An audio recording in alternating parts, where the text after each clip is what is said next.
Comment jugez-vous le comportement des entreprises françaises au niveau écologique? Le jugez-vous satisfaisant ou... Globalement satisfaisant. Il y a évidemment toujours des entreprises pour lesquelles qu'on pourrait pointer du doigt. Mais vous savez, en réalité, souvent on nous dit « oh là là, c'est de la faute des entreprises si on a des problèmes de pollution ». Vous prenez que la question des émissions de gaz à effet de serre. Les émissions de gaz à effet de serre en France ont baissé. Elles ont particulièrement baissé dans les entreprises. Par contre, elles ont augmenté dans le résidentiel et elles ont augmenté dans les transports. Quand on prend à longue échelle, depuis 90. Donc j'allais dire la messe est dite, quoi. Les entreprises ont fait leur part du travail. Il y a beaucoup, d'ailleurs c'est souvent un facteur de cohésion interne à l'entreprise, c'est un facteur de gain, d'amélioration de l'ensemble de l'organisation de l'entreprise. Mon père est lui-même chef d'entreprise, donc je vois ce qu'il fait.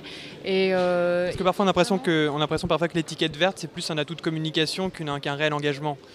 Alors il y a deux choses. Il y a effectivement l'organisation interne des entreprises, qui globalement a énormément progressé.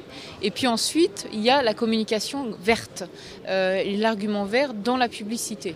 Où là, effectivement, on est parfois à la limite du greenwashing, même si on a mis en place un système aujourd'hui de vérification. Vous savez, l'ARP, l'ex-bureau de vérification de la publicité qui s'est transformé en ARP, qui permet avec les associations de vérifier pub par pub pour voir celles qui sont du greenwashing.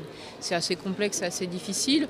On peut que regretter qu'aujourd'hui, l'argument vert a un peu moins le vent en poupe qu'hier et qu'il ne faut pas laisser le sentiment qu'on est sur un effet de mode, quoi. C'est une vague de fond, un mouvement de fond, puis une réalité.